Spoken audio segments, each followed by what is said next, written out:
நீ இங்கே உட்காரு. சொல்லு, யாருக்கு ஓட்டு போடணும்? யாருக்குமா ஓட்டை டிவி கேக்கா? டிவி கேனா என்ன சின்னத்தில் ஓட்டு போடணும்? விசில் சின்னத்துலையா? எல்லாரும் போடணுமா? எல்லாரும் போடணுமா? இல்லை வேற யாருக்காவது போடட்டும். ஏன்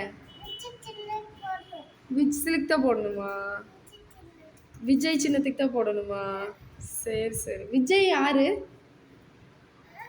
விஜய் அவர் யாரு? உங்க விஜய் மாமாவா? ஆஹா. உனக்கு அவரை பிடிக்குமா? ஆஹா. நீ அவரை பார்த்துருக்கியா? எதுல? டிவிலையா? சரி சரி. விஜய் மாமா வந்தாரா? சரி, அப்ப எல்லாரும் யாருக்கு ஓட்டு போடணும்? சரி சரி. என்ன சின்னத்துல போடணும்? Okay okay. சொல்லிடு எல்லாருக்கும் என்ன பண்ணணும். சரி, பாய்.